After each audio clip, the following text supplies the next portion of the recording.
Sometimes life has to strip away everything you thought you had before. It can show you what you were meant to find. For single father Eli Mercer, losing his factory job felt like the final blow in a series of defeats that left him wondering how he'd keep food on the table for his young son. When he inherited a rundown cabin from a grandfather he never knew, everyone in town shook their heads in pity. Just another dead end for a man who couldn't catch a break. But beneath that rotting cabin lay a secret that had been waiting 300 years. A massive samurai armor worth nearly $200 million, buried by a mysterious Japanese warrior who crossed an ocean to hide his fortune in the American wilderness. Now Eli faces a new problem. When word spreads about the discovery, he realizes the real treasure isn't the gold. It's protecting his family from those who'll kill to claim it. What happens when a man who's lost everything suddenly has everything to lose? Before we jump back in, tell us where you're tuning in from. And if this story touches you, make sure you're subscribed, because tomorrow I've saved something extra special for you. The morning Eli Mercer received the call about his grandfather's death, he was standing in line at the unemployment office, holding a crumpled piece of paper with job listings he'd already applied to twice. The woman on the phone spoke with the practiced efficiency of someone who delivered news about strangers' deaths for a living. "Mr. Mercer, this is Patricia Whitman from Whitman Associates. I'm calling regarding the estate of your grandfather, Harold Mercer." Eli shifted the phone to his other ear, watching his 12-year-old son Danny kick at a loose piece of linoleum in the corner of the waiting room. "I'm sorry, there must be some mistake. My grandfather died when I was 5. "No, sir. This would be your paternal grandfather, Harold Mercer of Millbrook, Maine. He passed last week, and according to his will, you're his sole heir." The words felt foreign in Eli's mouth as he repeated them. Sole heir. He'd never heard of Harold Mercer, never knew his father had a living parent tucked away in the woods of Maine. His father had been a man of few words and fewer explanations before he'd walked out when Eli was 17. 2 weeks later, Eli found himself driving a borrowed pickup truck up a winding dirt road that seemed to lead nowhere.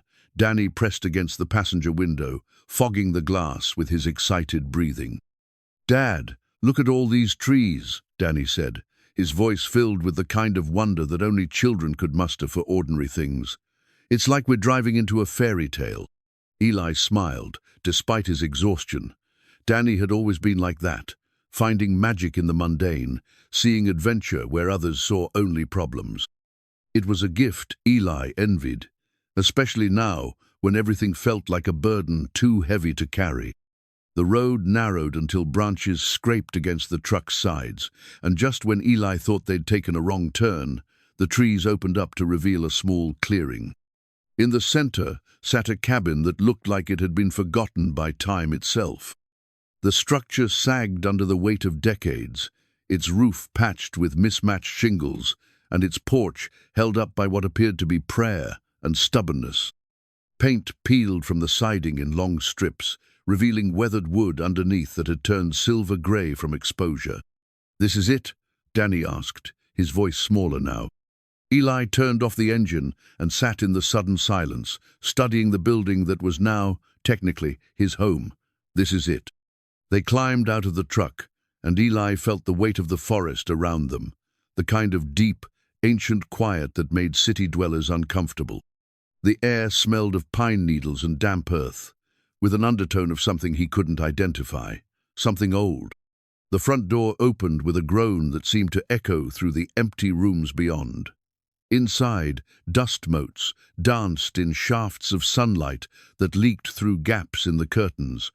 The furniture was sparse and functional, a table that had seen decades of meals, chairs worn smooth by use, a stone fireplace that dominated one wall like a mouth frozen mid-yawn. "It smells like old people," Danny observed, not unkindly.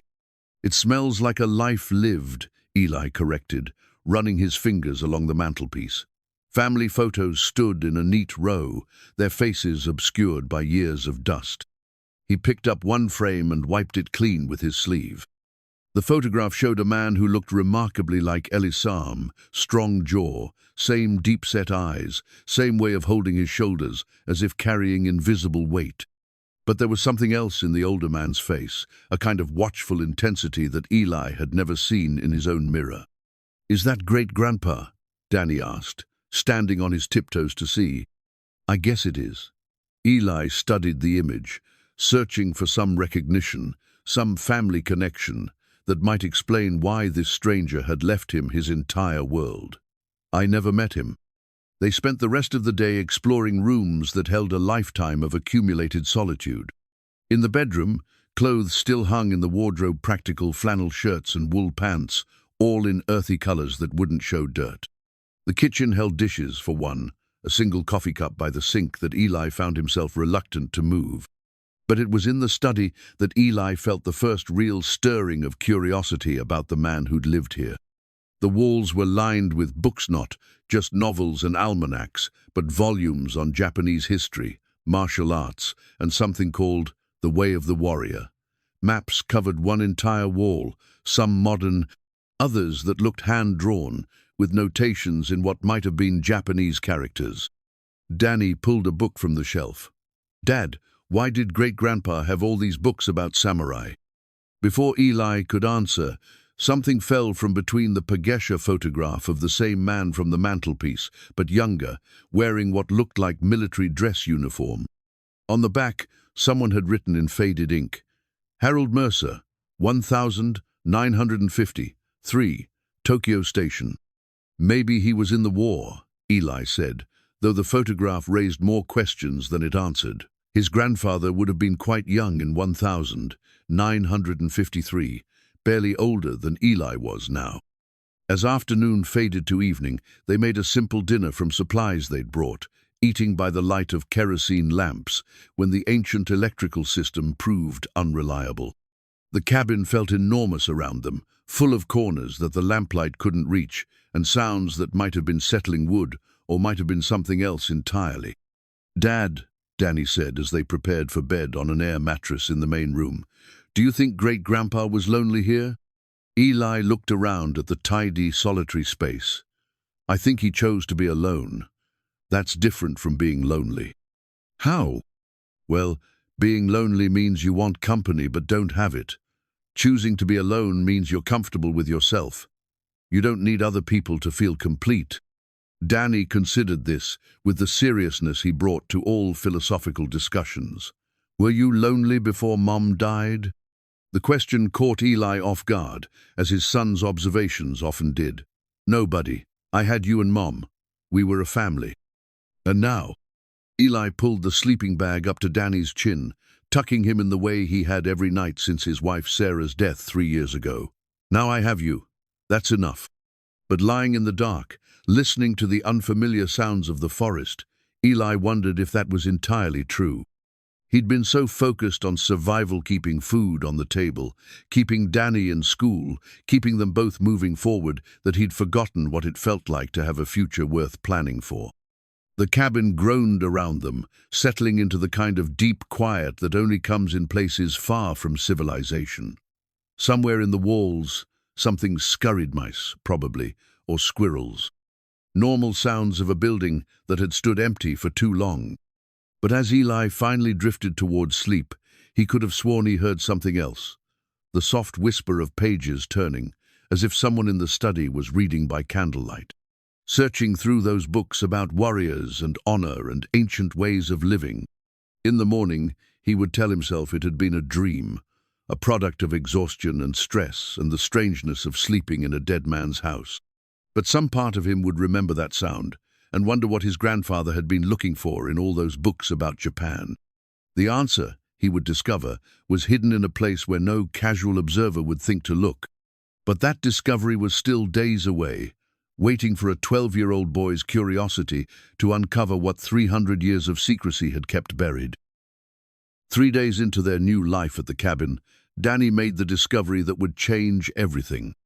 Eli was outside splitting firewood, a skill he was learning through trial and error, when he heard his son's voice calling from inside, high with excitement. "Dad, Dad, you have to see this." Eli set down the axe and wiped sweat from his forehead. The physical work felt good after months of factory routine, even if his hands were already developing blisters. "What is it, buddy?" "I've found something in the ceiling." Inside, Danny stood on a chair beneath an access panel in the study's ceiling that Eli hadn't noticed before. The boy's face was streaked with dust, but his eyes shone with the thrill of discovery. "I was looking at the books about Japan, and I heard something moving up there. I thought it might be squirrels, but look what I found instead." Danny held out a piece of paper that looked ancient, not just old, but genuinely aged, the kind of yellowed parchment that belonged in a museum. But this wasn't parchment. It was rice paper, thin as tissue and covered with symbols that definitely weren't English. "Where exactly did you find this?" Eli asked, taking the fragment carefully. "There's a whole box up there, wrapped in some kind of cloth. This fell out when I moved it." Eli studied the paper in the lamplight. Most of the symbols were incomprehensible, but scattered among them were recognizable landmarks, what looked like a tree with distinctive bent branches, a rock formation that might have been the granite outcropping they'd passed on the drive-in, and something that could have been the cabin itself, though drawn from a different angle. "Danny, this looks like a map." "That's what I thought too. But a map to what?" Eli held the fragment up to the window, letting daylight reveal details the lamp had hidden. There were more marking small X's scattered across what appeared to be the area around the cabin, and something that looked like writing in the corner, though whether it was Japanese or just very faded English, he couldn't tell. "Let's see what else is in that box." Getting the container down required moving the chair and stretching to reach into the narrow space between ceiling joists. The box itself was wrapped in silk that had once been white but had faded to the color of old ivory. Inside, nested like secrets waiting to be told, were more fragments of the same rice paper, each one covered with symbols and crude drawings. Danny spread them carefully on the study table, his young hands more delicate with the ancient paper than Eli's work-roughened fingers. "Look, Dad, they fit together." He was right. The fragments, when arranged properly, formed a rough map of the area surrounding the cabin. But this wasn't a modern survey map. It was hand-drawn with the kind of careful detail that spoke of someone who had walked every inch of the terrain, noting landmarks that mattered to a particular purpose. "What do you think it's for?" Danny asked. Eli traced one of the paths marked on the map with his finger. It led from the cabin to the bent tree they'd both noticed on their first dire, massive pine that had been struck by lightning years ago and grown back in a distinctive curved shape. From there, the path continued to what looked like a series of rocks, then to something marked with a symbol that resembled a cross, though it might have been something else entirely. "I have no idea, but look at this." He pointed to writing in the corner of the largest fragment where someone had written in English, "For the one who comes after, H.M. Itenjubai Bashasi." "Great. Grandpa's initials," Danny breathed. "He left this for us. Maybe. Or maybe for whoever inherited the cabin." But even as he said it, Eli felt the stirring of something deeper. The photograph of his grandfather in Tokyo, the books about Japanese culture, and now this map, with its Asian characters and careful notation set, all pointed to a story he didn't understand, but was beginning to think he needed to. "Can we follow it?" Danny asked. "Just to see where it goes?" Eli's practical side, the part that had been honed by 3 years of single parenthood and financial struggle, said no.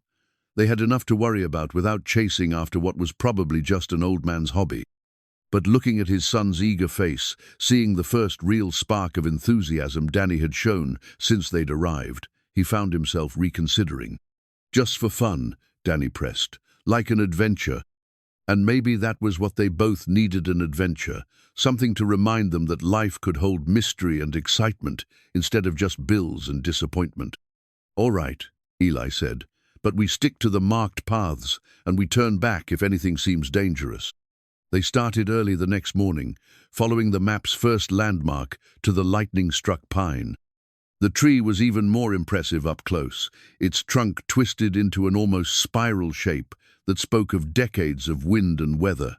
Someone had carved a small symbol into the bark, the same symbol that appeared on the map. "This way," Danny said, consulting the paper fragments like a professional navigator. The path led deeper into the woods than Eli had expected, following terrain that seemed deliberately chosen to remain hidden from casual hikers. They walked for nearly an hour before reaching the rock formation marked on the map, a cluster of boulders that formed a natural shelter with another carved symbol barely visible on the largest stone. "Dad, look at this." Danny had wandered to the far side of the rocks, where the ground dipped into a natural depression. "There's something weird about the dirt here." Eli joined him and immediately saw what his son meant. While the surrounding forest floor was covered with decades of fallen leaves and natural debris, this area was strangely clear. The earth was dark and rich, as if it had been disturbed and then carefully tended. "Someone's been digging here," Eli said. "Recently?" "No, but not that long ago either, maybe a few years." Danny consulted the map again. "This is where the X is, right here." They looked at each other, father and son, and Eli saw his own mixture of excitement and apprehension reflected in Danny's young face. "We don't have tools," Eli said. "There's an old shovel in the cabin shed. This could be nothing, just a wild goose chase. Or it could be something amazing." In the end, it was Danny's unwavering optimism that decided it. They hiked back to the cabin, retrieved a rusty shovel and a small garden trowel, and returned to the site just as the afternoon sun was beginning to slant through the trees. Eli started digging in the center of the cleared area, where the earth looked most recently disturbed. The soil came up easily, as if it had been dug before, and knew the rhythm. After about 3 feet, the shovel struck something that wasn't dirt or rock. "What is it?" Danny asked, kneeling beside the hole. Eli used the trowel to carefully clear dirt away from whatever lay beneath. What emerged was wood-old, dark wood that had been carefully sealed with some kind of preservative. As he cleared more dirt, the outline of a box became visible. It took both of them to lift it out of the ground. The container was heavier than Eli had expected, and when they set it on level ground beside the hole, he could see why. The wood was thick and expertly joined, built to last centuries rather than years. "Should we open it here?" Danny asked. Eli looked around at the darkening forest, suddenly aware of how alone they were and how far they'd come from the cabin. "Let's take it back. We can open it properly there." The hike back seemed longer with the weight of the box between them, but Danny never complained. His excitement was infectious, and by the time they reached the cabin, even Eli felt like a treasure hunter instead of an unemployed factory worker. They set the box on the kitchen table and examined it by lamplight. There was no lock, just a simple latch that opened with gentle pressure. Inside, wrapped in more silk cloth, was something that made them both catch their breath. It was armor, but not like anything Eli had ever seen in a museum or movie. This was samurai armor, complete and perfectly preserved, from the distinctive helmet with its face mask to the intricate chest plates bound with silk cords. Every piece gleamed as if it had been polished yesterday, showing no signs of the centuries it must have spent buried in the Maine woods. "Is it real?" Danny whispered. Eli lifted the helmet carefully. It was heavier than he'd expected, and the metalwork was incredibly detailed. This wasn't a replica or a costume. This was the genuine article, crafted by someone who understood both the art and the necessity of protection in battle. "I think it is," he said. "But what's samurai armor doing buried in the woods of Maine?" Danny was examining the chest piece, running his small fingers along the silk cords that bound the metal plates together. Maybe Great-Grandpa brought it back from Japan? Maybe. But even as Eli said it, he knew that didn't explain everything. This armor hadn't been bought from a shop or taken as a war souvenir. It had been buried with ceremony, with care, as if someone had wanted to ensure it would survive whatever came next. As they carefully lifted each piece from the box, examining the craftsmanship and marveling at the preservation, Eli felt the weight of something larger than their small discovery. This wasn't just about an old map or even valuable artifacts. This was about a story that connected his family to something ancient and honorable, something that had traveled across an ocean and waited centuries to be found. But he couldn't have imagined, as they sat in the lamplight surrounded by pieces of history, that the armor was just the beginning. The real treasure and the real danger lay much deeper, waiting for a father and son who were finally ready to claim their inheritance. The next morning brought visitors, the first since they'd arrived at the cabin. Eli woke to the sound of vehicles climbing the dirt road, an unusual rumble in the forest, quiet, that sent him to the window with a cup of coffee and a frown. 2 trucks had pulled into the clearing. One belonged to Tom Walsh, the hardware store owner who'd been grudgingly helpful when they'd stopped for supplies, and the other carried a man Eli didn't recognize, elderly, with carefully combed white hair and the kind of clothes that suggested he wasn't local. "Dad, who are those people?" Danny asked, peering around his father's shoulder. "I don't know, but we'd better go find out." They'd hidden the armor in the bedroom closet the night before, wrapped carefully in bedsheets and tucked behind winter coats that smelled of mothballs and old memories. Now Eli was grateful for that caution as he opened the front door and stepped onto the sagging porch. "Morning, Eli," Tom called out, approaching with the slightly apologetic manner of someone bringing unwelcome news. "Hope you don't mind the early visit. This here's Dr. Martin Kessel from the university down in Portland. He heard you'd inherited Harold's place." Dr. Kessel stepped forward with the confidence of someone accustomed to being the smartest person in any room. "Mr. Mercer, I was a friend of your grandfather's. We corresponded for many years about his research into local history." "Research?" Eli kept his voice neutral, though his mind was racing. "I wasn't aware he was involved in any research." "Oh yes, quite extensively. Harold was fascinated by stories of early Asian immigrants to Maine particularly, some rather far-fetched tales about Japanese visitors in the 1700s. Nonsense, of course, but he was quite passionate about it." Danny had slipped out beside Eli, listening with the focused attention he brought to any adult conversation that might contain something interesting. "Did he ever find anything to support these stories?" Eli asked. Dr. Kessel chuckled in the way academics do when discussing other people's foolishness. "Nothing credible. Harold claimed to have found various artifacts over the years, but he was never willing to share them for proper authentication. Between you and me, I suspect he was a bit of a romantic, the kind of man who sees mysteries where others see coincidence." Tom shifted uncomfortably. "Doc, maybe we should just tell him what we came to say." "Of course." Dr. Kessel's expression became more businesslike. "Mr. Mercer, I understand you're in somewhat difficult financial circumstances. I'm prepared to make you a very generous offer for any historical materials your grandfather might have left behind. Papers, artifacts, anything that might support his theories." "How generous?" Eli asked, though he'd already decided not to trust this man. "Quite generous, enough to make your situation considerably more comfortable." The vagueness of the offer, combined with the professor's dismissive attitude toward his grandfather's work, set off warning bells in Eli's mind. If Harold's research was so worthless, why was Dr. Kessel willing to pay for it?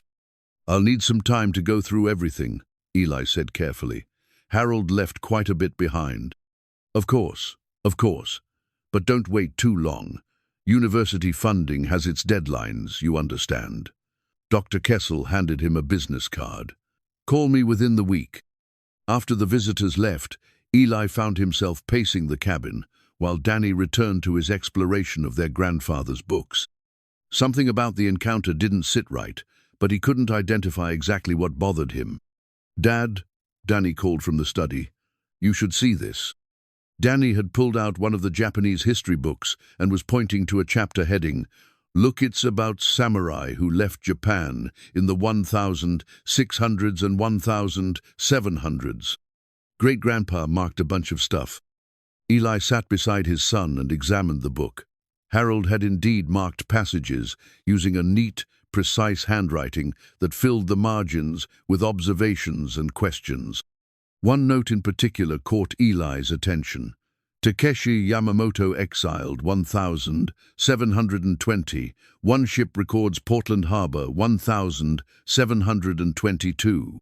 Danny, help me check something. They returned to the bedroom and carefully unwrapped the armor again. In daylight streaming through the window, Eli could see details he'd missed the night before. The helmet bore a small family crest worked into the metal, and the chest piece had delicate inlay work that spoke of master craftsmanship. But it was when they lifted the bottom section of the armor that they made their second discovery. Wrapped in silk and nestled beneath the leg guards was a sword knot, just any sword, but a katana of obvious quality and age. The blade, when Eli carefully drew it from its scabbard, gleamed with the distinctive pattern of folded steel that marked genuine Japanese swordsmithing. But more importantly, there were characters etched near the base of the blade. "Can you read any of that?" Danny asked. "No, but I know someone who might be able to." Eli was thinking of Mrs. Chen, who ran the small Chinese restaurant in the nearest town and had mentioned once that she could read some Japanese characters. But before they could plan their next move, Danny made another discovery. "Dad, there's something else in here." He was holding a piece of paper that had been wrapped around the sword's handler, not rice paper this time, but regular writing paper that looked much more recent. The handwriting was the same neat script they'd seen in the book margins. "If you're reading this," the note began, "then you are the one I've been waiting for. The armor and sword belonged to Takeshi Yamamoto, a samurai who came to these shores in 1722, carrying with him a burden that has waited 3 centuries to be lifted. I have spent my life trying to understand his story, and I believe you are meant to finish what he started. The map will lead you to the rest. Trust no one who speaks of profit before honor. The way of the warrior demands nothing less than complete commitment to the path. Harold Mercer, your grandfather, who never got to meet you." Eli read the note twice, feeling the weight of expectation in every carefully chosen word. His grandfather had known this day would come, had prepared for it, even though he'd never met the grandson who would inherit his secret. "Dad, what does it mean?" Danny asked. "I think it means we have a lot more to learn about Takeshi Yamamoto." They spent the rest of the day researching, using Harold's books and notes to piece together what they could of the story. Takeshi Yamamoto had been a samurai in service to a minor lord during Japan's isolationist period. For reasons that weren't entirely clear, he'd been exiled, not executed, which suggested his crime hadn't been treasonous, but serious enough to require permanent banishment. Ship records from Portland Harbor, which Harold had photocopied and filed carefully, showed a Japanese passenger arriving in 1722 on a merchant vessel. The name was listed as T. Yamamoto, and there was a notation that he'd paid his passage with items of considerable value. "So he brought treasure with him," Danny said, reading over his father's shoulder. "That's what it looks like. But what kind of treasure? And why did he bury it in the middle of the Maine woods?" The answer, Eli suspected, lay somewhere else on that ancient map. The armor and sword were impressive, but they felt like markers rather than destination signs left by someone who wanted to be found by the right person at the right time. As evening approached and they prepared another simple dinner, Eli found himself looking at his son with new eyes. Danny's excitement about the discovery wasn't just boyish enthusiasm for treasure hunting. There was something deeper there, a sense of rightness about the whole situation that Eli couldn't explain, but was beginning to trust. "Tomorrow," he said as they settled down for the night, "we follow the map again, see what else Takeshi Yamamoto left for us to find." "You think he knew we'd come here someday?" Eli looked around the cabinet, the books that had prepared them for this discovery, at the careful notes that had guided their understanding, at the map that had led them to their first treasure. "I think he was counting on it." The second expedition began before dawn, with Eli and Danny moving through the forest like conspirators, carrying backpacks loaded with water, snacks, and the carefully wrapped map fragments. They'd learned from their first adventure, bringing proper tools and telling themselves this was just exploration, though both knew they were lying. The map's next destination lay deeper in the woods, past the lightning-struck pine and the rock formation where they'd found the armor. This time, the path led to what appeared to be a natural spring, marked on the ancient rice paper with symbols that suggested water and purification. There, Danny pointed to a cluster of stones arranged in a perfect circle around a small pool of clear water, just like on the map. But this site was different from the armor's burial place. Instead of disturbed earth, they found a careful arrangement of rocks that looked natural but felt deliberate. Water bubbled up from some underground source, creating a pool about 6 feet across that reflected the morning sky like a mirror. "It's beautiful," Danny said, kneeling beside the water's edge. Eli consulted the map fragments.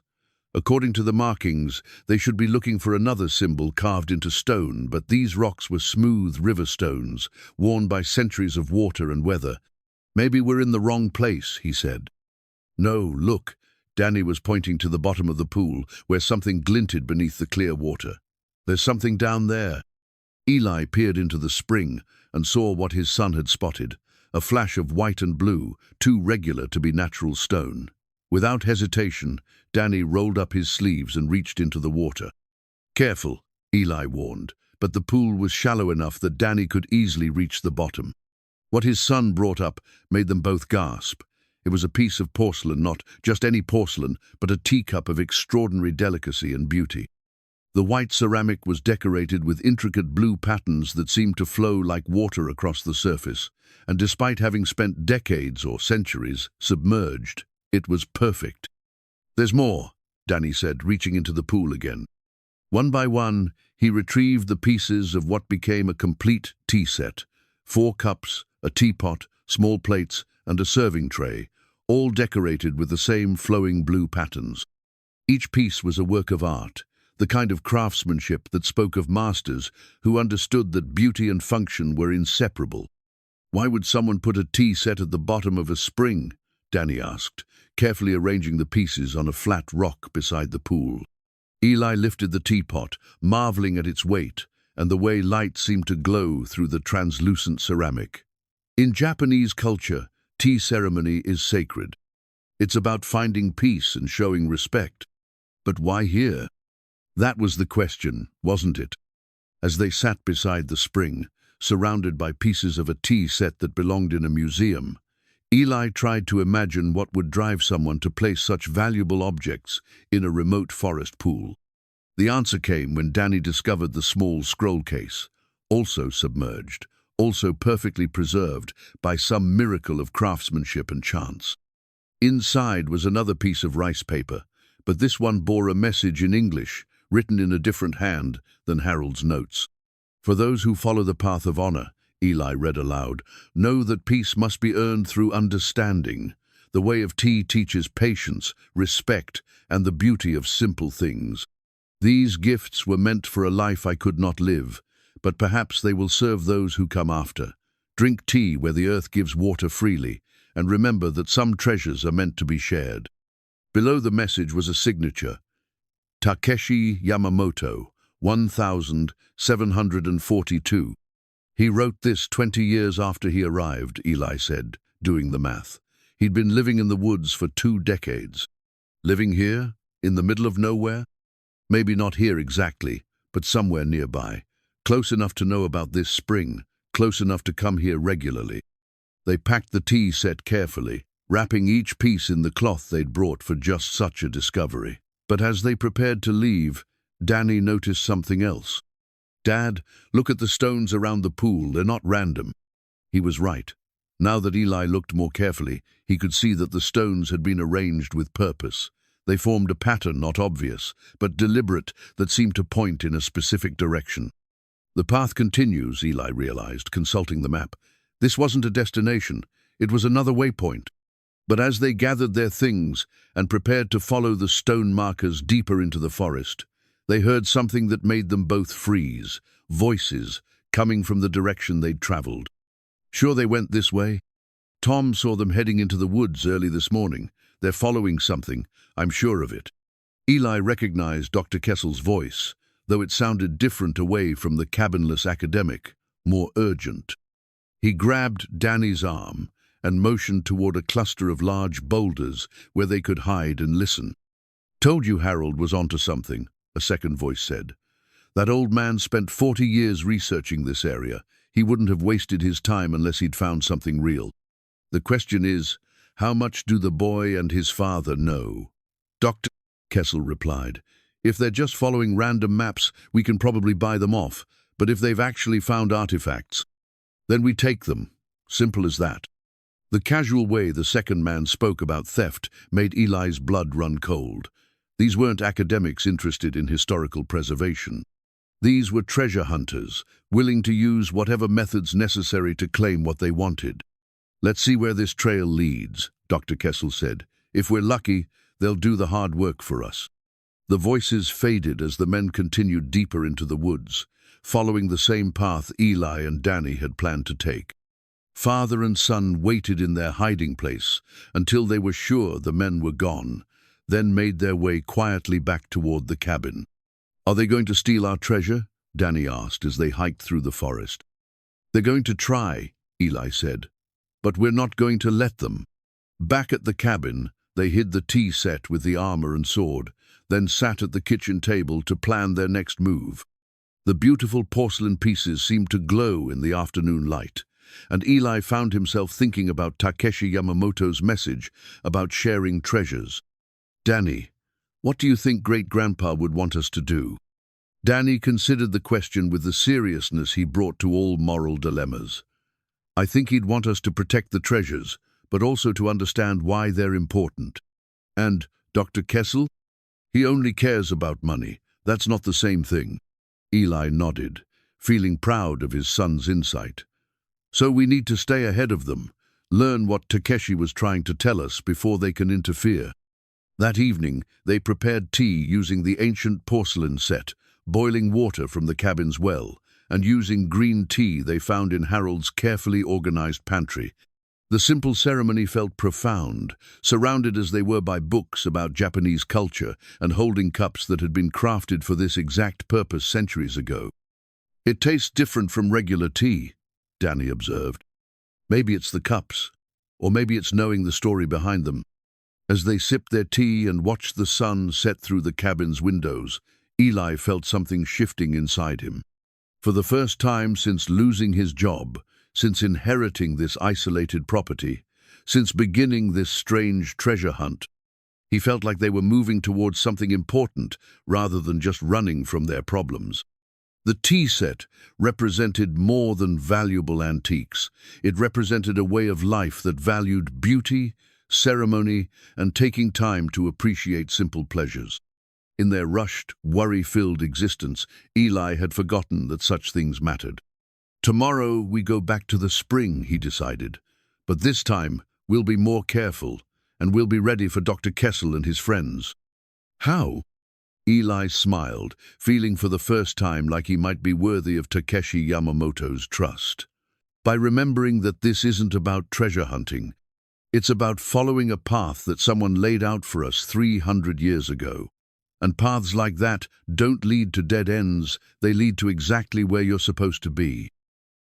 The jade amulet found them, rather than the other way around. 3 days had passed since their encounter with Dr. Kessel and his companion in the woods. Eli had spent the time diving deeper into Harold's books and notes, trying to understand not just what Takeshi Yamamoto had hidden, but why. The samurai's story was emerging piece by piece, a warrior exiled for refusing to participate in his lord's corruption, carrying treasures meant to fund a new life in a new world. But it was Danny who made the discovery that changed everything. "Dad, this is weird," he called from the study, where he'd been examining the books while Eli prepared their morning coffee. Eli found his son holding one of Harold's journals, not the published books about Japanese history, but a personal notebook filled with decades of observations and theories. "Look at this entry from 1985, Danny said, pointing to a page marked with Harold's careful handwriting. "The boy responds to the jade piece differently than expected. When I showed him the amulet, his eyes changed color, briefly darker, as if something was looking out from inside. This confirms my theory about genetic memory and the bloodline connection. The guardian chooses its guardian. The boy? Eli asked, though he was beginning to suspect he knew the answer. He's writing about you, Dad. You would have been about my age in 1985. Eli stared at the journal entry, trying to remember a visit to his grandfather that had never happened, at least, not in his conscious memory. But as he read Harold's notes, fragments began to surface. A dim recollection of an old man with kind eyes, a long car ride through forests, something green and warm in his palm that had made him feel safe. "I remember," he said slowly. "My mother brought me here once, when I was very young. I thought it was a dream." Danny flipped through more pages, finding entries that tracked a young Eli's brief visit and his reaction to various artifacts Harold had collected over the years. But it was the entry about the jade amulet that made them both understand the significance of what was happening.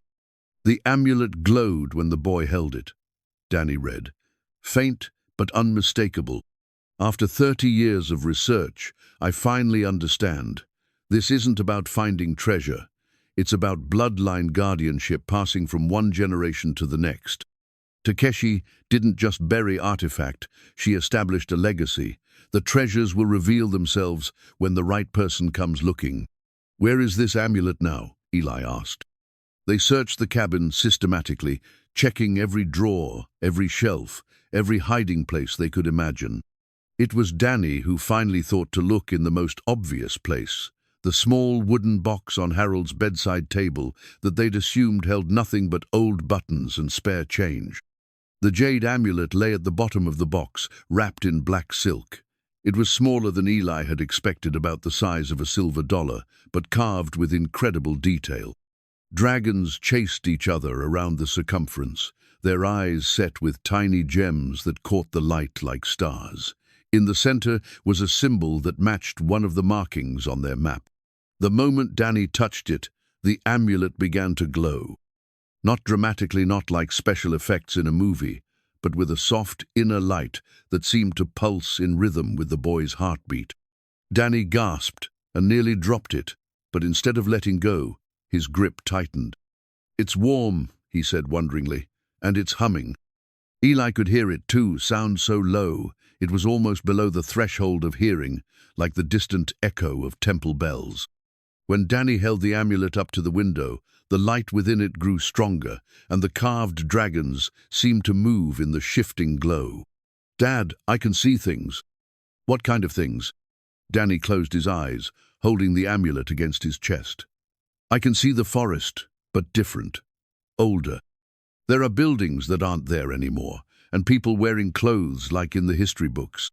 Eli watched his son's face, seeing an expression he'd never witnessed before, a kind of deep concentration that seemed far too mature for a 12-year-old boy. "There's a man," Danny continued, his voice distant. "He's wearing armor like the one we found, but he's not fighting. He's building something. A house, I think, but not like houses now, more like the cabin, but bigger." "Is it Takeshi?" "I think so. He looks sad, but determined, like he's doing something really important, even though it's hard."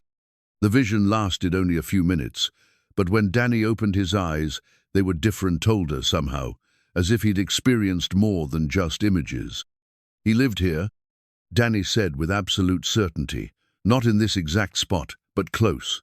He built a house and lived in the woods for 40 years, waiting for someone to find what he'd hidden. Waiting for us. Waiting for family. The amulet, it's like a key. It shows you things when you're supposed to see them."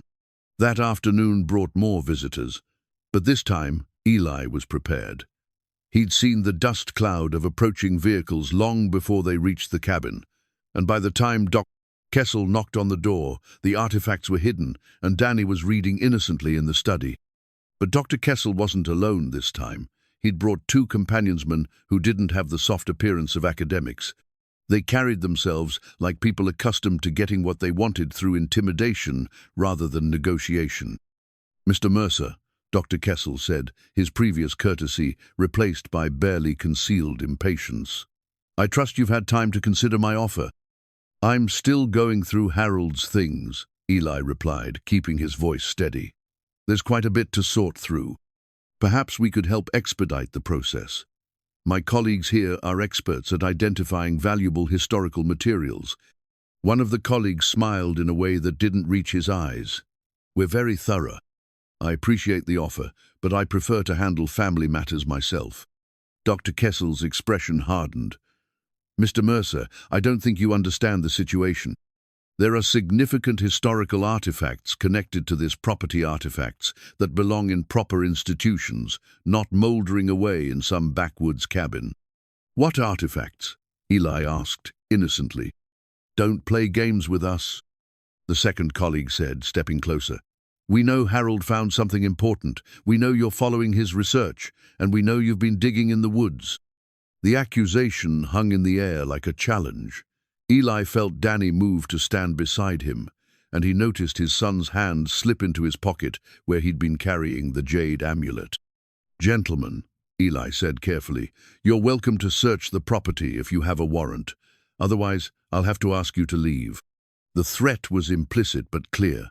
Dr. Kessel's colleagues weren't the type to be deterred by legal niceties, and everyone in the room knew it. But before the situation could escalate, something extraordinary happened. Danny stepped forward, still holding the amulet in his pocket, and the temperature in the room seemed to drop 10 degrees. The afternoon light streaming through the windows dimmed, as if clouds had passed over the sun, though the sky had been clear moments before. You should go, Danny said, and his voice carried an authority that seemed impossible from a 12-year-old boy. This place doesn't want you here. Dr. Kessel's colleagues exchanged glances, and Eli saw something in their expressions he hadn't expected. Uncertainty, perhaps even fear. Kids got quite an imagination, one of them said, but his voice lacked conviction. The amulet's glow was invisible through Danny's pocket, but Eli could feel its presence a warmth that seemed to push back against the cold menace of their visitors. And he could see that the men felt it too, though they couldn't name what was making them increasingly uncomfortable. We'll be back, Dr. Kessel said, backing toward the door. This isn't over.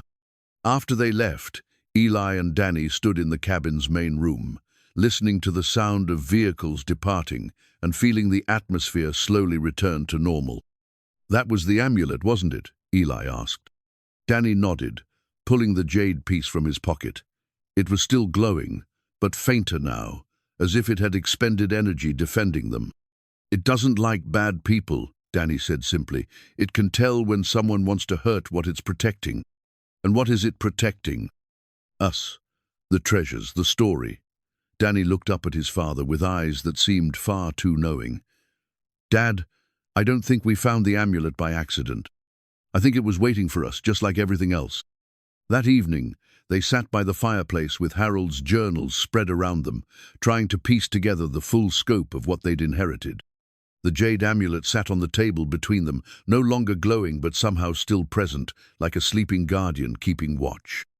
Look at this, Eli said, pointing to an entry from Harold's final years. The bloodline carries more than genetics, it carries memory, purpose, responsibility. Eli will understand when the time comes, just as his son will understand after him. The way of the warrior isn't about fighting, it's about protecting what matters most.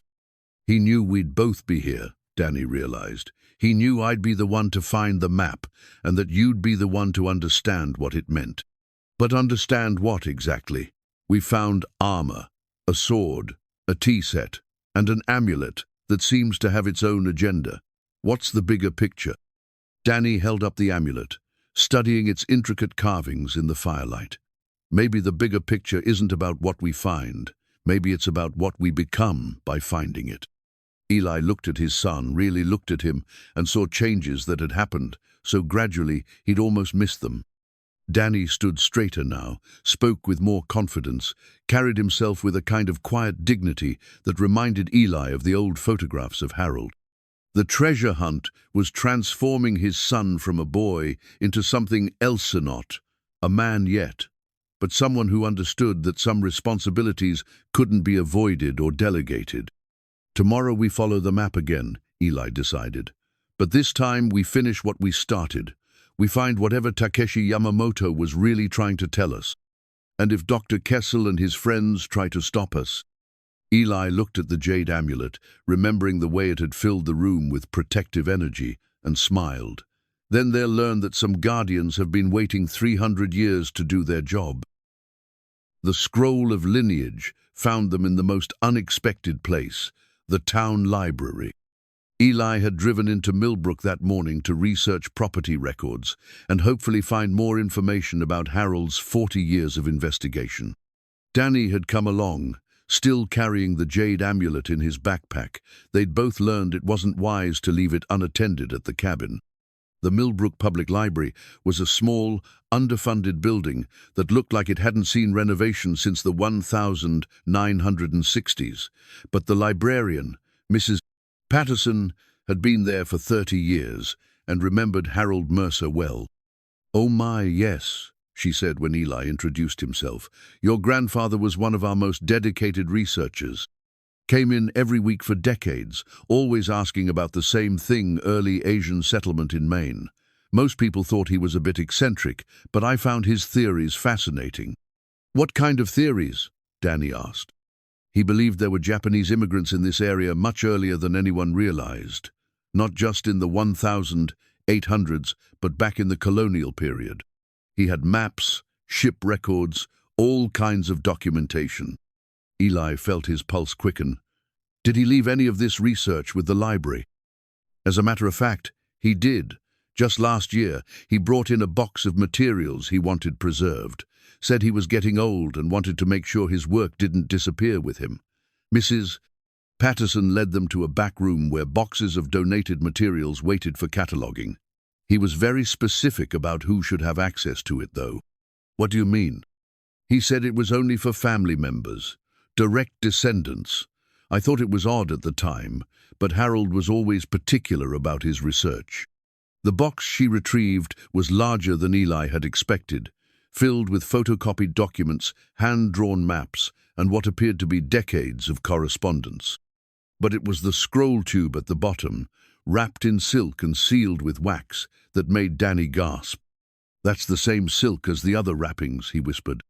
Mrs. Patterson looked curious but didn't ask questions as they signed the materials out and carried the box to their truck. But once they were parked outside the library, Danny was already breaking the wax seal on the scroll tube. Inside was a document unlike anything they'd seen before, not rice paper this time, but parchment that had been prepared with incredible care. The writing was in multiple languages, Japanese characters, English, and what might have been Portuguese or Spanish. "It's a family tree," Eli realized, spreading the scroll carefully across the truck's dashboard. But this wasn't just any genealogical document.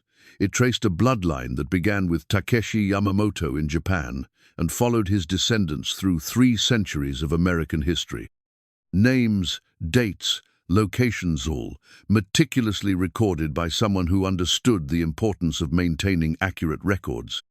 "Dad, look." Danny was pointing to the bottom of the scroll, where the most recent entries had been written in Harold's familiar handwriting. "There's you, and there's me." Eli stared at his own name, written in his grandfather's careful script, followed by Danny's name and birth date. But it was the notation beside Danny's entry that made his breath catch. "Chosen Guardian 7th generation." The line continues. 7th generation of what? The answer was written in the margins, in a mixture of Harold's notes and what appeared to be much older text. "Guardians of the sacred trust, inheritors of duty, protectors of the way." They drove back to the cabin in thoughtful silence, the scroll and its implications weighing heavily on both of them. But as they pulled into the clearing, they realized they weren't alone. A sleek black SUV was parked beside the cabin, and 2 men in expensive suits were examining the property with professional interest. "Not Dr. Kessel's people," Eli observed. "No, but not friendly either." They approached cautiously, and one of the men, Asian, with the bearing of someone accustomed to authority, stepped forward. "Mr. Mercer, my name is James Nakamura. I represent certain interests in Tokyo. We need to talk." Unlike Dr. Kessel's barely concealed greed, Nakamura projected a different kind of intensity, focused, respectful, but absolutely determined. "What kind of interests?" Eli asked. "The kind that have been waiting 300 years for this conversation." Inside the cabin, Nakamura explained himself with the directness of someone who rarely had to waste time on preliminary courtesies. "My family has been searching for Takeshi Yamamoto's legacy since he disappeared from Japan in 1721. We represent the descendants of his original lord, the man he served before his exile." "The man who corrupted himself," Danny said quietly, and Nakamura's eyes sharpened with interest. "You know the story?" "Some of it. We know he was exiled for refusing to participate in corruption." Nakamura nodded approvingly. "Takeshi was asked to falsify records that would have allowed his lord to steal land from peasant farmers. When he refused, he was branded a traitor and sentenced to death. But he escaped, taking with him certain items that didn't belong to him." "What kind of items?" Eli asked, though he suspected he already knew. "Sacred artifacts, religious treasures, and a considerable amount of gold that was meant to compensate the farmers his lord was trying to cheat." Nakamura's expression was grave. "My family has spent centuries trying to locate these items so they could be returned to their rightful owners." Eli felt the weight of the scroll in his backpack and the warmth of Danny's amulet nearby. "And you think we have them?" "I think you're the key to finding them. Takeshi Yamamoto wasn't just a thief, Mr. Mercer. He was a man of honor who took responsibility for his lord's crimes and tried to make things right in the only way he could. By crossing an ocean and hiding everything in the Maine woods, by establishing a trusted guardianship that would last until someone worthy could be found to complete his mission." Nakamura reached into his briefcase and withdrew a document that looked remarkably similar to their scroll of lineage. "This is our family's record of the search. Every generation has continued looking, following leads, hiring investigators, searching for any trace of what happened to Takeshi and his cargo." Danny moved closer to examine the document, and as he did, the jade amulet in his backpack began to glow faintly, but enough to be visible through the fabric. Nakamura noticed immediately. "You have one of the artifacts." "We have several," Eli admitted, making a decision that felt both risky and necessary. "But we're still trying to understand what we're supposed to do with them." "May I see?" The next hour changed everything. When Nakamura examined the armor, sword, tea set, and amulet, his professional composure cracked, revealing emotion that spoke of a lifetime devoted to this search. "These are authentic," he breathed, holding the katana with the reverence of someone who understood its true value. "This sword belonged to Takeshi's family for 8 generations, and this amulet was crafted by master smiths who worked exclusively for the imperial court." "But why did he bring them to America?" Danny asked. "Because he needed to fund his new life, and because he understood that these treasures would be safer here than in Japan, where his lord's corruption was spreading like a disease through the political system." Nakamura set down the sword and looked directly at Eli. "Mr. Mercer, I'm not here to take these artifacts from you. I'm here to offer you something much more valuable, the truth about why your family has been chosen to guard them." He opened his briefcase again and withdrew a thick folder. Takeshi didn't just hide treasure and disappear. He spent 40 years in these woods, building a legacy that was meant to right the wrongs his lord had committed. Every artifact you found is a piece of that legacy. "What kind of legacy?" "The kind that turns stolen gold into schools for poor children. The kind that transforms sacred artifacts into symbols of honor restored. The kind that takes a warrior's shame and turns it into a family's purpose." Eli felt the pieces of the puzzle beginning to form a picture he could almost see. "You're saying Takeshi built some kind of foundation?" "I'm saying he built a trust that has been waiting 3 centuries for the right guardians to activate it. And according to both our records," Nakamura gestured to the scrolls spread across the table, "you and your son are those guardians." Danny had been listening with the focused attention he brought to all adult conversations that might change his life. Now he spoke up with a question that cut straight to the heart of the matter. "What happens if we say no?" Nakamura smiled for the first time since they'd met him. Then you say no, and my family continues searching for another 300 years, but I don't think you will. Why not? Because you're already protecting the artifacts from people who would exploit them. Because your son carries Takeshi's amulet like it was meant for him. And because some responsibilities aren't given to us, they're revealed to us when we're ready to accept them. As afternoon faded to evening, Eli found himself looking at his son and seeing not just a 12-year-old boy, but the 7th generation of a family line that had been preserved for this exact moment. The weight of that realization should have been crushing, but instead it felt like coming home. The crystal compass revealed itself at the moment when everything Eli thought he understood about their situation proved to be wrong. It began with Nakamura's phone call that evening, his voice tight with urgency. "Mr. Mercer, you and your son need to leave the cabin immediately. Dr. Kessel isn't working alone, and he's not just interested in historical artifacts." "What do you mean?" "I mean, my family's 3-century search has attracted attention from people who don't care about honor or rightful ownership. They care about the fact that Takeshi Yamamoto was carrying approximately $200 million worth of gold and sacred artifacts when he disappeared."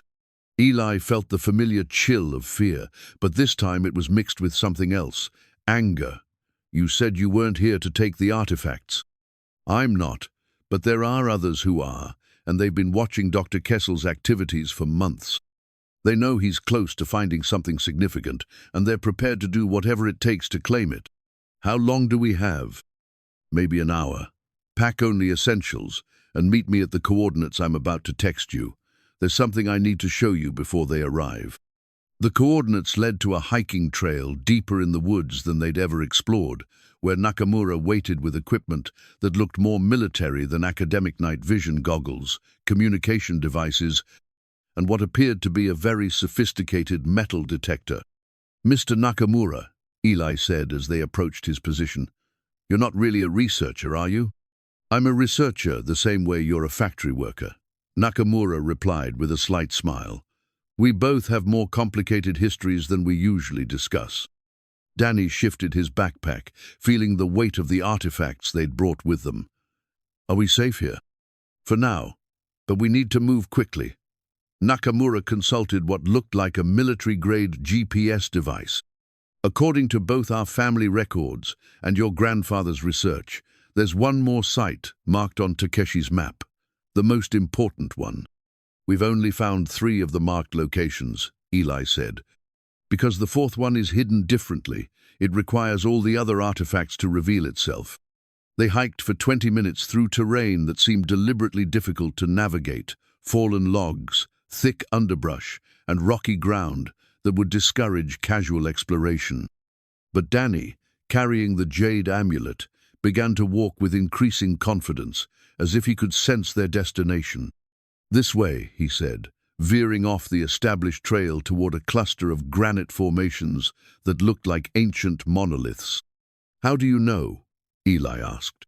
"The amulet is getting warmer, and I can hear something like music, but very faint." Nakamura checked his equipment and nodded approvingly. "The boy is more sensitive to the artifact's resonance than most people would be. That's why bloodline inheritance matters. It's not just genetic, it's spiritual." They reached the granite formations just as the sun was setting, casting long shadows that made the stones look like fingers reaching toward the darkening sky. But it wasn't until Danny removed the jade amulet from his backpack that the true nature of the site revealed itself.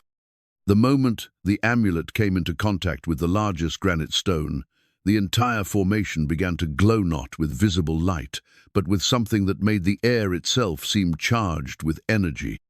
And in the center of the stone circle, previously invisible, a depression appeared that was exactly the right size and shape to hold something round. "The compass," Nakamura breathed. He built a compass into the stone itself. Danny placed the amulet in the depression, and immediately the granite formations aligned themselves, not physically moving, but somehow shifting in relation to each other, like the pieces of a vast puzzle settling into their correct positions. What emerged from the center of the circle was unlike anything they'd seen before. It was a crystal roughly the size of a baseball that seemed to contain its own source of light. But this wasn't just decorative.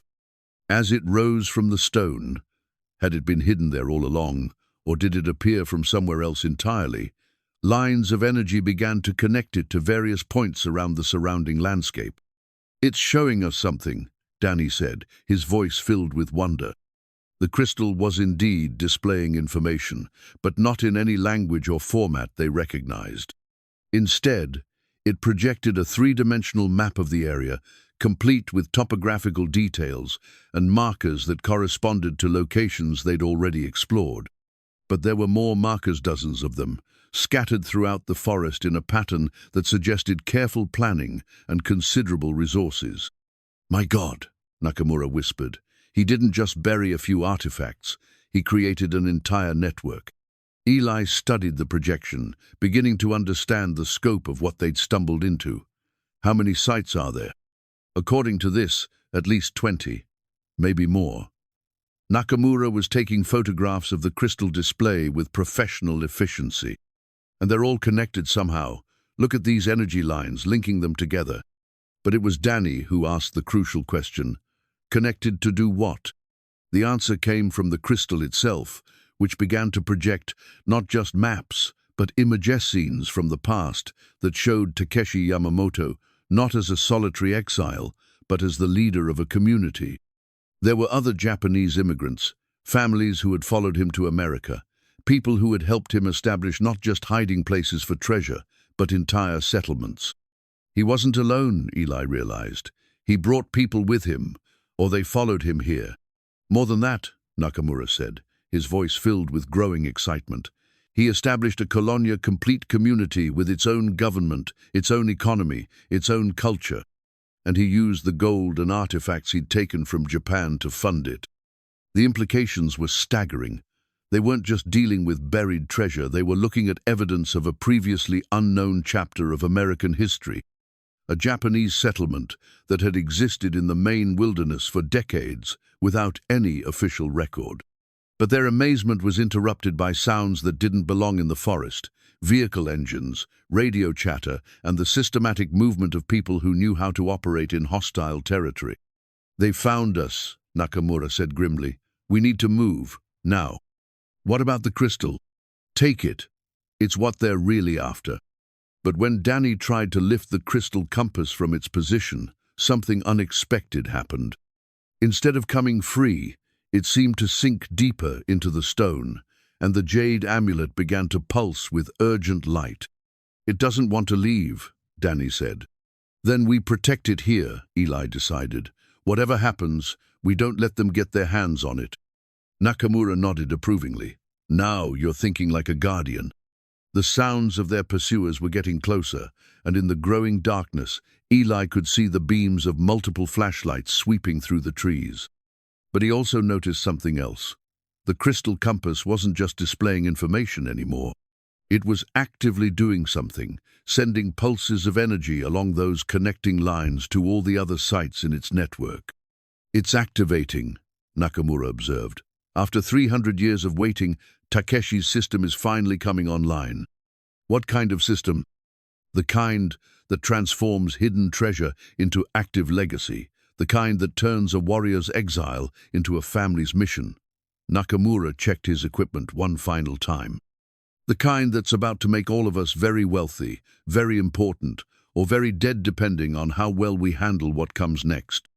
As the first of their pursuers broke through the tree line, Eli looked at his son standing beside the glowing crystal compass, the jade amulet pulsing in his hands like a heartbeat, and realized that their treasure hunt had never been about finding artifacts. It had been about finding themselves and discovering that some inheritances come with responsibilities that can't be refused, only accepted with honor or abandoned with shame. The choice, he understood now, had been made 300 years ago by a samurai who refused to compromise his principles. Everything that followed, including this moment, was simply the consequence of that single act of integrity, playing out across generations until it reached two people who were finally ready to continue what he had started.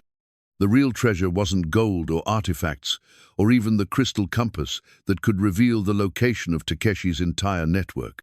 The real treasure was the chance to prove themselves worthy of the trust that had been placed in them by a man they'd never met, but whose honor had shaped their bloodline for 7 generations. Now all they had to do was survive long enough to claim it.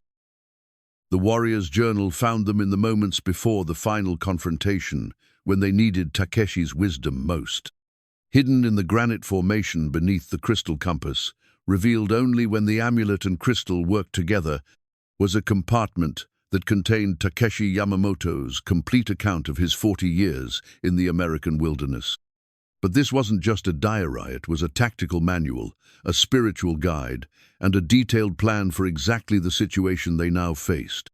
He knew this day would come, Danny said, carefully lifting the leather-bound journal from its stone hiding place while the sounds of their pursuers grew closer.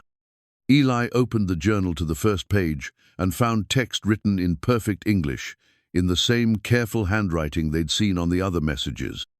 To my inheritors, you are reading this because the network has been activated and threatened.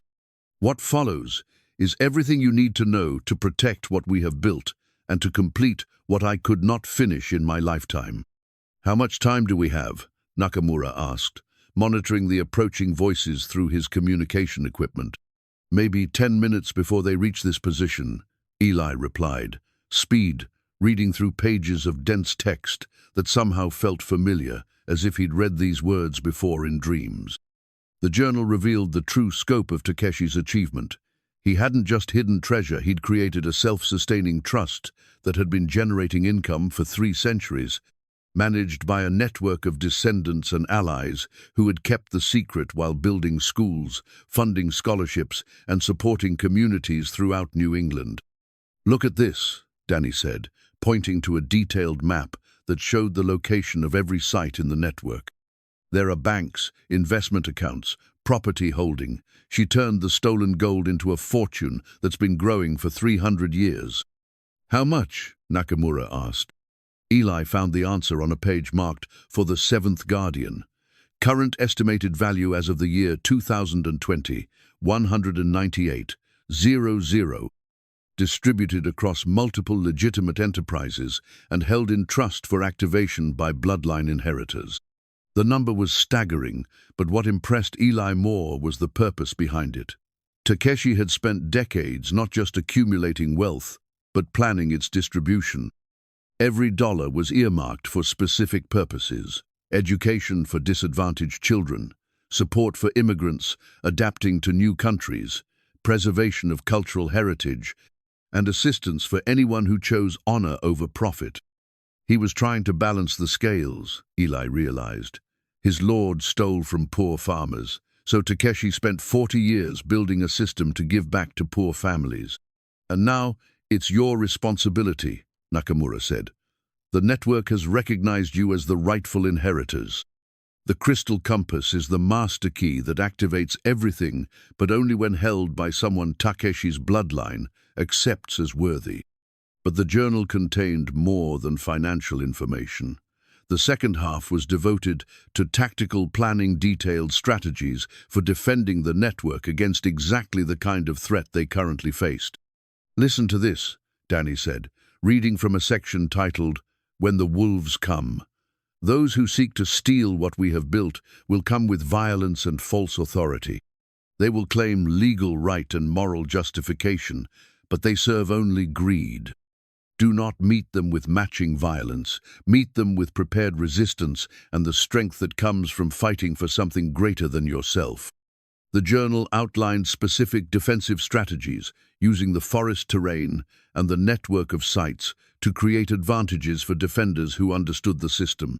Each location was connected to the others, not just energetically, but practically, with hidden paths, supply caches, and communication methods that turned the entire area into a fortress that looked like wilderness. He turned the whole forest into a protective maze, Nakamura observed, studying Takeshi's tactical diagrams. Anyone who doesn't know the system will get lost, but defenders can move between sites without being detected. Like a giant game of hide-and-seek, Danny said, except the seekers don't know the rules. Eli was reading the journal's final entries, written in Takeshi's last years, when the old samurai had known his time was ending, and the guardianship would pass to future generations. I have lived 40 years in exile, and found it to be 40 years of purpose, Takeshi had written. My lord's corruption drove me from my homeland, but it led me to build something better than I could have imagined in Japan. The treasure I took was not stolen, it was liberated from those who would have used it for evil and transformed into something that serves good. To my inheritors, you will face the same choice I faced. You can use this inheritance for your own benefit, or you can use it to serve something greater. The crystal compass will recognize your decision and respond accordingly. Choose wisely, for the honor of 7 generations depends on what you do next. The sound of boots on stone announced that their time for reading was over. Dr. Kessel's voice carried through the darkness, closer now, and filled with the authority of someone who believed he held all the advantages. Mr. Mercer, we know you're here. We've surrounded the area. Bring out the artifacts and no one needs to get hurt. Eli looked at his son, who was still holding the jade amulet and standing beside the crystal compass that continued to pulse with gentle light. Danny, are you scared? Yes, his son replied honestly, but I'm also angry. These people want to steal something that doesn't belong to them, and they want to hurt us for protecting it. And what do you think we should do about that? Danny consulted the journal one more time, finding a passage that seemed written specifically for this moment. A guardian's duty is not to win it, is to protect. Victory comes not from defeating enemies, but from ensuring that what matters most survives regardless of what happens to us. We protect the compass, Danny said firmly, whatever it takes. Nakamura nodded approvingly. Then we use Takeshi's tactics. They may have surrounded this position, but they don't understand the ground they're fighting on. Eli felt something shifting inside him, not just resolve, but a kind of clarity that came from finally understanding his purpose. For months, he'd felt like a victim of circumstances beyond his control. Now he realized he'd been preparing his entire life for this moment, when everything he'd learned about protection, responsibility, and doing what's right would be tested. How many of them are there? He asked Nakamura. At least 8, probably more. Professional security contractors, not just academics and treasure hunters. Armed? Definitely. And us? Nakamura smiled grimly. We have something they don't. We're fighting for something that belongs to us, on ground that was prepared by someone who spent 40 years thinking about this exact situation. Danny had been studying the tactical diagrams in Takeshi's journal. Dad, look at this. There are passages under the stones-like tunnels that connect to the other sites. If we can get to the entrance, we can move through the network without them seeing us. Where's the entrance? Right here. Danny pressed the jade amulet against a specific symbol carved into the granite, and a section of stone swung inward, revealing a passage that led down into darkness. Takeshi built escape routes, Eli realized. He built more than that, Nakamura said, examining the passage with his night vision equipment. He built a way to turn this entire confrontation into something they'll never expect. The voices outside were getting closer, and Eli could see flashlight beams beginning to sweep across the granite formations. They had perhaps 2 minutes before Dr. Kessel's people reached their position. Danny, take the amulet and get into that passage. Follow it to wherever it leads and stay hidden until this is over. What about you? I'm staying with the compass. Someone has to make sure they don't get their hands on it. Then I'm staying too. Eli started to argue, but something in his son's expression stopped him. Danny wasn't speaking as a child, asking to be included in adult business. He was speaking as the 7th guardian, accepting a responsibility that was as much his as it was Eli's. All right, Eli said, but we do this Takeshi's way with honor, with strategy, and with the understanding that protecting the legacy matters more than protecting ourselves. Together, Danny agreed. As the first of their pursuers stepped into the circle of granite formations, father and son stood beside the crystal compass that contained the key to a fortune built on principle, surrounded by the wisdom of a warrior who had faced the same choice 3 centuries ago and chosen honor over safety. The final confrontation was about to begin, and for the first time since losing his job and inheriting a rundown cabin, Eli felt like he knew exactly who he was supposed to be. The sacred mirror revealed the truth about their attackers at the moment when truth mattered most. As Dr. Kessel's security team surrounded the granite formations, their flashlights cutting through the darkness like searching fingers, Danny made a discovery that changed the nature of the confrontation entirely. Hidden in the passage beneath the stones, exactly where Takeshi's journal had indicated it would be, was a bronze mirror, unlike anything they'd encountered before. It was roughly the size of a dinner plate, polished to perfection despite its obvious age, and decorated with symbols that seemed to move in the reflected light. "Dad," Danny whispered, "this isn't just showing our reflection." Eli looked into the mirror and saw not just his own face, but something far more disturbing, the true intentions of the people surrounding their position. In the mirror's surface, Dr. Kessel appeared not as an academic researcher, but as someone consumed by greed, his face twisted with an obsession that went far beyond scholarly interest. The security contractors showed as predators, men who had done this kind of work before and enjoyed the violence it involved. But more importantly, the mirror revealed something else. These weren't just treasure hunters. They were working for someone else, someone whose image appeared in the mirror's depths like a puppet master pulling strings.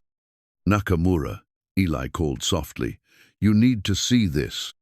When Nakamura looked into the sacred mirror, his professional composure cracked completely. "That's impossible," he breathed. "What?" "The man behind all this, he's supposed to be dead. My family's records show him dying in Tokyo 50 years ago." In the mirror, they could see the truth. Dr. Kessel was taking orders from someone who had been hunting Takeshi's legacy for decades, someone whose family had never stopped trying to reclaim what they considered stolen property. The original Lord's family, Danny realized. They followed Takeshi to America. "Not followed," Nakamura corrected grimly.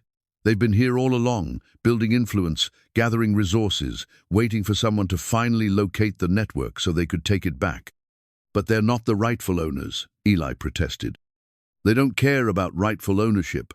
They care about reclaiming what they see as stolen family property, regardless of why it was taken or what it's been used for since." The mirror showed more.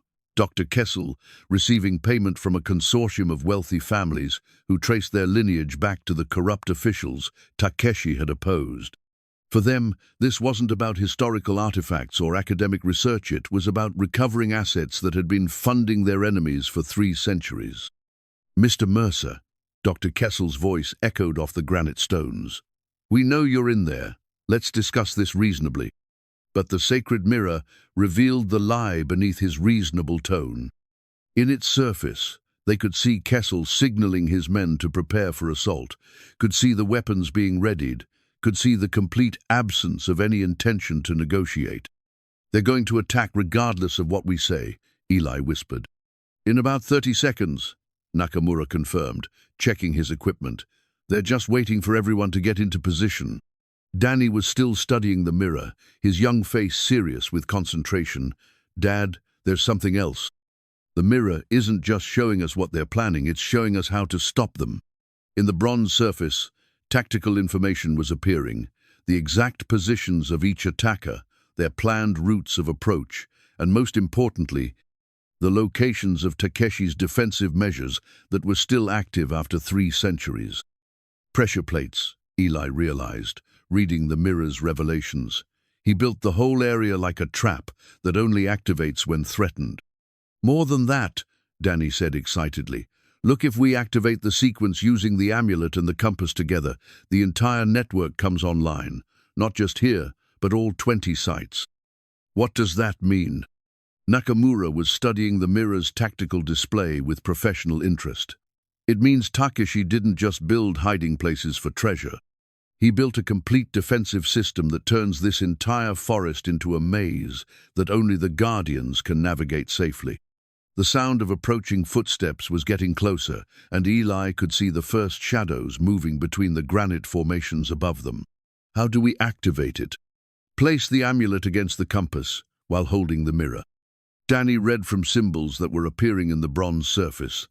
But Dad, whoever does it, has to stay here to maintain the connection. The system needs a guardian present to keep working. The implications were clear. Someone would have to remain at the most dangerous position while the defensive network activated around them. "I'll do it," Eli decided immediately. "We'll do it together," Danny corrected. "The mirror shows both of us. It takes two guardians sewn for the past and one for the future." Above them, Dr. Kessel's patience finally ran out. "Move in, take the position, and secure any artifacts you find." The attack began with military precision-coordinated movement, covering fire, professional tactics designed to overwhelm defensive positions. But what the attackers encountered wasn't a typical defensive position. The moment Danny placed the jade amulet against the crystal compass, while Eli held the sacred mirror, the entire granite formation came alive. Hidden mechanisms that had waited 3 centuries for activation began to operate, and the forest itself became an ally. Stone pathways that looked solid revealed themselves to be illusions, causing attackers to stumble into concealed pits. Trees that appeared normal began to shift position, blocking sightlines and creating confusion. Most importantly, a network of mirrors hidden throughout the forest began to reflect and amplify light, creating a maze of false images that made it impossible for the attackers to distinguish between real targets and reflections. "What the hell is happening?" Dr. Kessel's voice carried panic now instead of authority. Through the sacred mirror, Eli and Danny could see the effect of Takeshi's defensive system, trained security contractors wandering in circles, unable to find their targets or even each other, while the forest itself seemed to move around them like a living thing. "It's working," Danny breathed, watching their attackers become increasingly disoriented. "Takeshi's traps are actually working." But the system demanded its price. Maintaining the connection between the amulet, compass, and mirror required constant focus and physical contact. Both Eli and Danny had to remain in position, vulnerable to any attacker who might break through the defenses. "Dad," Danny said quietly, "even if this works, they're not going to give up. They'll just come back with more people, better equipment. Then we make sure they understand this isn't worth coming back for." Eli consulted the mirror one more time, seeking guidance from Takeshi's wisdom. What he saw there was both inspiring and terrifying, a complete plan for ending the threat permanently, but only if the Guardians were willing to risk everything on a single decisive action. "Danny, the mirror is showing me how to shut down their entire operation, but it means activating something that can't be undone." "What kind of something?" "The kind that makes this network visible to the world, but also makes it impossible for anyone to steal. Takeshi built in a final safeguard. If the legacy is ever truly threatened, it can be transferred immediately to legitimate institutions where it will be protected forever. But that means we lose control of it. It means we complete Takeshi's mission. The fortune gets distributed to the causes he intended, the artifacts go to museums where they'll be preserved, and people like Dr. Kessel never get the chance to profit from someone else's honor." Through the chaos above, they could hear Dr. Kessel shouting orders, trying to regroup his scattered team. But his authority was cracking as his men realized they were facing something beyond their understanding or ability to counter. "How long do we have to decide?" Danny asked. Eli looked into the sacred mirror one final time and saw the answer written in Takeshi's own hand. "The choice belongs to the Guardians, but the choice must be made before the enemy adapts to our defenses. Honor demands action, not endless deliberation." "We do it," Eli decided. "We finish what Takeshi started." "Together," Danny agreed, and placed his hand over his father's on the mirror's surface. The moment their combined intention focused on completing Takeshi's legacy rather than just protecting it, everything changed. The warrior's mask appeared at the moment when everything hung in the balance, when the choice between victory and honor would determine not just their fate, but the fate of Takeshi's 300-year legacy. The mask materialized from the crystal compass itself, rising from its depths like an ancient spirit finally called to service. It was carved from dark wood and decorated with silver inlay that seemed to flow like water in the reflected light of the sacred mirror. This wasn't just ceremonial, it was the face of a guardian, meant to be worn only when the final test arrived. "Dad," Danny whispered, "the compass is showing us something new." Through the chaos of Dr. Kessel's increasingly desperate attempts to penetrate Takeshi's defenses, the crystal compass was projecting new images, not tactical information this time, but memories. They could see Takeshi himself, 3 centuries ago, standing in this exact spot and facing a similar choice. In the vision, the young samurai held the same mask, preparing to make a decision that would affect generations of descendants he would never meet. But he wasn't alone. Around him stood the other Japanese immigrants who had followed him to America, families who had trusted his leadership and shared his exile. He wasn't just deciding for himself, Eli realized. He was deciding for an entire community. The vision showed what happened next. Takeshi, putting on the mask and accepting the role of eternal guardian, binding his spirit to the network he'd created so that it would continue to serve its purpose long after his death. It was why the defensive system still functioned, why the artifacts had remained hidden until the right people found them, why everything they'd experienced felt guided by invisible hands. "He's still here," Danny breathed. Not as a ghost, but as part of the system itself. Above them, Dr. Kessel's voice had taken on a note of genuine fear. "Fall back. Regroup at the vehicles. Something's wrong with this place." But his men were past the point of organized retreat. Takeshi's defensive maze had scattered them throughout the forest, and every attempt to find their way back to a central position led them deeper into confusion. Some were calling out to teammates they couldn't locate. Others had simply stopped moving, too disoriented to trust their own senses. "The system is working," Nakamura observed, monitoring the situation through his equipment. "But it won't hold them forever. Eventually they'll adapt or bring in reinforcements." "Then it's time for the final choice," Eli said, reaching for the warrior's mask. But Danny caught his hand. "Wait. Look at what the mirror is showing us now." In the sacred mirror's surface, they could see not just the current situation, but its ultimate consequences. If they completed Takeshi's final safeguard, transferring the entire network to legitimate institutions, the immediate threat would end, but so would their role as guardians. The fortune would be distributed according to Takeshi's wishes, the artifacts would be preserved in museums, and the family legacy would become public history. "We'd go back to being ordinary people," Eli realized. "Is that what you want?" Danny asked. Before Eli could answer, the situation above took a dangerous turn. Dr. Kessel, realizing his team was scattered and his mission failing, made a desperate decision. Instead of retreating, he began moving toward the granite formations alone, carrying what looked like explosives. "He's going to try to destroy the site," Nakamura warned. "If he can't have the treasure, he'll make sure no one else can either." "Can he do that?" "Those charges are military grade. They could collapse this entire formation and bury everything permanently." Danny looked at the warrior's mask, then at his father. "Dad, if we're going to do this, it has to be now." Eli lifted the mask, feeling its weight not just physical, but spiritual. The moment he put it on, he would be accepting the same responsibility Takeshi had accepted 3 centuries ago, to protect something greater than himself, regardless of personal cost. "Together," he said, echoing the word that had guided them through this entire journey. Danny nodded and placed his hands on both the jade amulet and the crystal compass. Together. The moment Eli donned the warrior's mask, the entire network came online with power they hadn't imagined possible.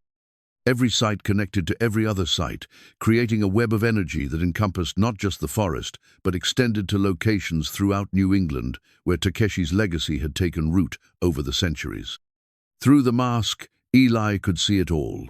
Schools built with Takeshi's gold, scholarships funded by 3 centuries of careful investment, immigrant families supported through their most difficult transitions, cultural preservation projects that kept ancient traditions alive in a new world. The 198 million hadn't just been sitting in accounts, it had been actively working, generating more resources while serving its intended purpose. We're not the first guardians, he realized. There have been others people who found pieces of the network over the years and chose to serve it rather than exploit it. And now it's our turn, Danny said. But their moment of understanding was interrupted by Dr. Kessel's appearance at the edge of the granite circle.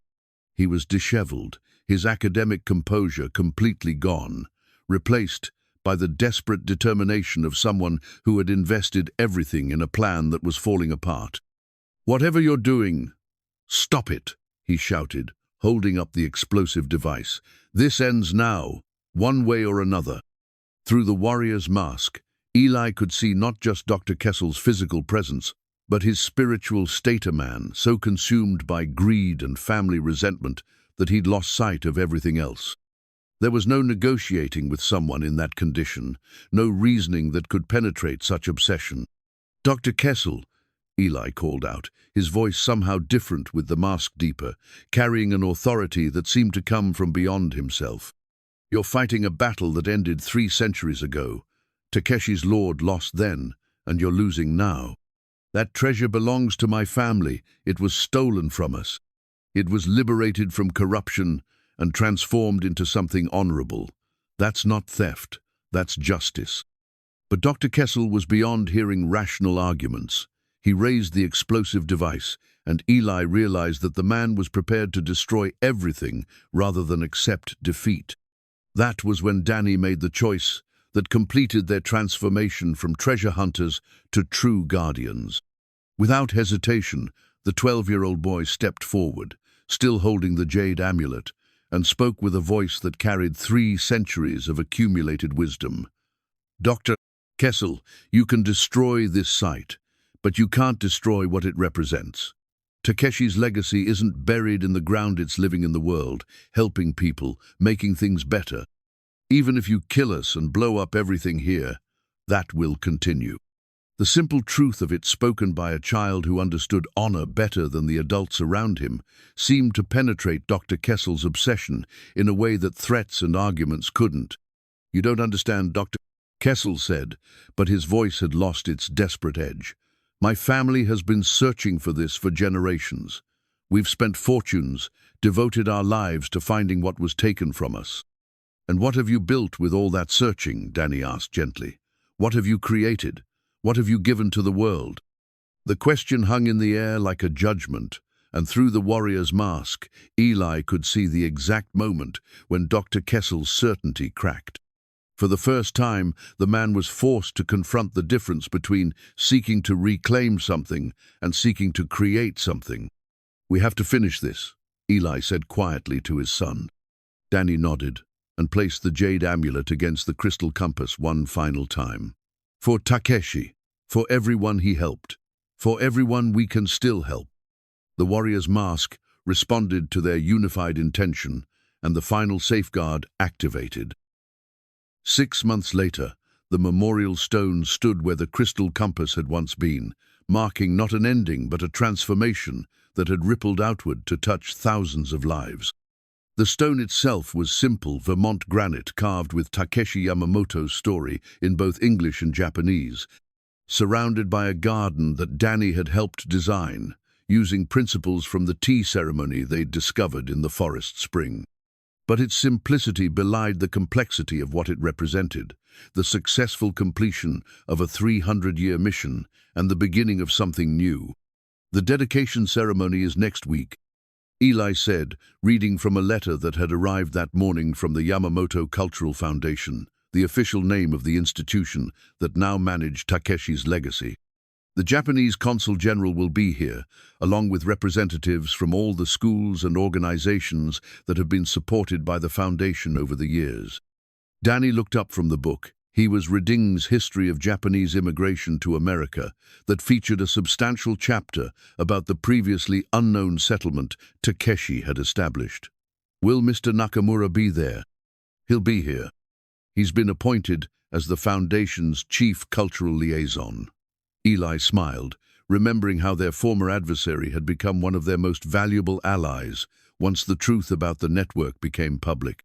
He says he's looking forward to seeing how the museum project is progressing. The museum was Danny's idea way to display Takeshi's artifacts while keeping them connected to their original purpose. Built on the site where the cabin had once stood, it told the complete story of the samurai's exile and the community he'd created in the Maine wilderness. But more than that, it served as a center for the Foundation's ongoing work, connecting Takeshi's historical legacy with its modern mission. "Have you decided about the scholarship program?" Danny asked. Eli nodded, consulting another document from the stack of mail that seemed to grow larger every week. "We're funding full university scholarships for 50 students this year, all from families facing the kind of financial struggles we went through. The selection committee wants us to present the awards personally." The transformation of their lives had been as dramatic as anything in Takeshi's story. The network's activation had transferred the bulk of the fortune to the Foundation, but it had also established Eli and Danny as the permanent guardians of its mission. They were no longer poor, but more importantly, they were no longer lost. They had found their purpose in continuing what Takeshi had started, using resources to create opportunity for others. "Dad, do you ever miss it?" Danny asked. "The treasure hunting, I mean. The excitement of not knowing what we'd find next." Eli considered the question while looking around their new homey, a comfortable house near the museum, built with Foundation funds, but designed to accommodate the work they now did together. The walls were lined with maps and photographs documenting Foundation projects across New England, and Danny's desk was covered with correspondence from scholarship recipients and thank you letters from families who had been helped by programs they'd never heard of. "I miss the adventure," he admitted, "but I like what we found at the end of it. Even though we gave away the treasure, we didn't give it away. We completed it. There's a difference."